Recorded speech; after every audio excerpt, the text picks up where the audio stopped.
조카하고 시간을 많이 보내는데요.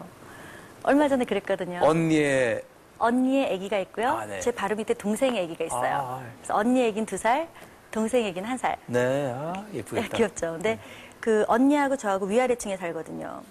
그래서 제가 그 언니 아기를 거의 뭐 매일 같이 사는 거죠. 자주 봐줘요. 자주 봐주는데 애한테 어떻게 이렇게 잘해주려고 하다가 뭐 애 이렇게 하다가 떨어뜨릴 때도 있고 뭐 이럴 때 있잖아요. 그럴 때 그러니까 작게는 생활적으로는 그럴 때. 네. 애를 떨어뜨린 적도 있잖아요 하면서 당연하게 얘기하는 사람 처음 봤습니다. 저거 애를 안 떨어뜨리거든요. 아, 저 잘 봐요, 실은. 네. 정말 잘 봐요. 애를 그렇게 좋아하는데 예. 신뢰가 될지 모르지만 본인의 애를 갖고 싶다는 생각은 안 해봤어요? 해봤죠. 더 실례인데요. 근데 왜 안 가지세요? 아니, 뭐, 그 생각만 가지고 되던가요? 그렇진 않잖아요. 사랑하는 사람이 있어야 되고 또 사랑하는 사람만 있어서 또 되는 건 아니죠. 결혼을 해야 되고 그리고 이제, 실제로 좀 이렇게 고민이 됐던 적이 있어요. 한때는, 결혼하기 싫은데 아기는 너무 갖고 싶고, 어떻게 해야 되지? 그런데, 우리나라 사회에서, 이런 것들을 이겨나갈 사실 용기는 좀 부족하고, 태어난 아기에게 부담을 주고 싶지도 않고, 또 연예인이란 직업이 괜한 오해를 또 만들 수도 있고, 뭐 이런저런 생각을 했던 적도 있어요. 근데 이제 조카들이 태어나면서 어느 정도 조금 마음이 정리가 된 건, 뭐 생각이 또 바뀔 수도 있지만 지금으로서는 조카들만으로 너무 행복해요. 네. 그리고 언니나 동생이나 뭐 형부나 우리 올케가 어떻게 생각할지 모르겠지만 반 정도 저는 제 얘기라고 생각하고 있으니까 그렇죠. 너무 기분이 좋아요. 피해 반은 제 거잖아요. 당연하죠. 네. 그러니까 전 너무 좋고 너무너무 좋아요. 오늘 이렇게 말씀을 쭉 나누면서 거듭 자꾸만 느껴지는 거는 김혜수 씨는 자기 자신이 흔들리는 사람 같지는 않거든요. 그래서 좀 우스개짐이 합니다만 저는 당당하고 막 이럴 것 같습니다만 사실 남의 눈치 많이 보거든요. 저는 의외일지 모르지만 예를 들면 어디 좀 고속도로 같은 데 가서 화장실 같은 데 갈 때도요. 고개 막 숙이고 뛰어가서 일 보고 뛰어오고 이게 남들이 보는 게 익숙하긴 한데 적응이 안 돼요.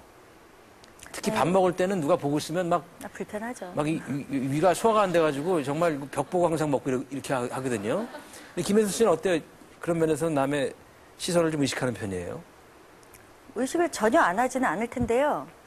저는 그냥 괜찮은 편인 것 같아요. 그러니까 대중교통 이용할 때도 있고요. 명동에서 떡볶이 먹은 적 저는 있어요. 자주는 아니지만 있죠. 아니 근데 사람들이 막 보면서 막 귀찮게 할 거 아니에요. 근데 제가 그렇게 다닐 때 이렇게 하고 안 다니죠. 이렇게 하고 다니면 어딜 가나 눈에 다 띌 거예요. 설마 이렇게 하고 다니겠어야지 말 거기를 해. 절대 이렇게 안 다니고 그냥 이렇게 편안하게 저 다니기 편안하게 하고 다녀요. 그러면 청바지에 뭐 진바지. 제가 얘기하기 전엔 잘 모르세요, 진짜. 그러시던데요? 전 마트 가는 거는 되게 좋아해서 언니나 엄마가 마트 간다 그러면 저 데려가라고 따라가요. 마트에선 저 보신 분들 좀 많으실 거예요. 어쩔 때 일 끝나고 매니저랑 장 보고 들어갈 때도 있고. 말씀 들어보니까 저 혼자만 신경 썼군요, 그러니까. 그러니까 제가 마치 굉장히 아무도 신경을 안 써주는데 저 혼자만 근데 이렇게 정말로 다 이렇게 껍데기 벗기고 보면 아무것도 아니죠. 뭐 제가 베낄 수가 있어요, 꼭. 제 나이에 네. 일반적인 그 여성에 비해서 떨어지는 게 너무 많죠. 보편성이 일단 많이 떨어지고 정서적으로 이렇게 덜 성숙한 면도 있고 이기적인 면도 있고 너무 많죠. 아무것도 아니죠. 10대 때는 뭣도 모르고 촬영장을 왔다 갔다 했고요. 20대 때는 자아가 생기면서 굉장히 고민이 많았고 네. 아팠고 30대 때는 편안해지는 조금씩 편안해진다기보다는 저에 대해서 조금씩 더 알아가면서 조금씩 철이 들면서 정리가 좀 돼가는 단계였던 것 같아요. 아직까지 그 과정인 것 같아요. 여태까지도 솔직하게 말씀을 해주셨지만 제가 솔직히라는 말도 강조해서 질문을 드리겠습니다. 네. 솔직히 네. 나이 드는 게 좋아요? 어때요? 어쩔 때 좋을 때도, 그러니까, 좋을 때, 두려울 때, 싫지는 않으니까. 두렵기는 해요. 그리고 좋지는 않아요. 그런데, 왜 그래요? 소위 얘기하는 늙어가는 모습이 두려운 건가요? 당연히 이제 물리적으로 제 컨디션이 점점 나빠지죠. 그런 거에 대한 두려움도 있죠. 그리고 제 걸 더 이상 지키지 못하거나 늘 이렇게 좋은 것들이 좋게만 유지될 수 없다는 아쉬움이라는 게 있죠. 인간이니까 당연하죠. 그런데 그것보다 더 두려운 건, 내 나이에 지금 숫자가 몇이다가 아니라 그 숫자에 비해서 내가 그냥 껍데기만이라고 느껴질 때가 있잖아요. 그러니까 뭐 어느 날 거울 봤는데 눈 밑에 막 이렇게 잡티 생기거나 주름살이 보이거나 이러면 싫죠. 속상하죠. 그렇지만 그건 어쩔 수 없이 우리가 받아들여야 되잖아요. 되돌릴 수는 없는 거고 그렇다고 뭐 어떻게 뭐 얼굴을 뭐 어떻게 할 수 없잖아요. 그러니까 그런 것들은 속상하지만 근데 그것보다 정말 두려운 건 내가 그냥 늙어가는 게 아니라 내가 아무 실속 없이 남들 봤을 때 실속 아니고 내가 느낄 때 내 인생의 시간이 지금 이만큼이 됐다는 숫자가 있는데 거기에 비해서 내가 너무 정말 이 속이 채워지지 않고 성숙하지 않고 나아가지 않는다라는 게 느껴질 때 그럴 땐 정말 너무 두렵죠. 그럴 때는 외모도 더 추하게 느껴지고 그리고 내가 자신감도. 이렇게 나이 든 것보다 실제 더 나이 들어 보이고 너무 싫죠. 김혜수 씨 같은 사람도 질투를 해요. 훨씬 더 예쁘고 이런 여자 후배라든가 후배 배우라든가 그런 사람들을 보면 질투가 나요. 김혜수 씨도? 솔직히는 질투보단 되게 부럽죠.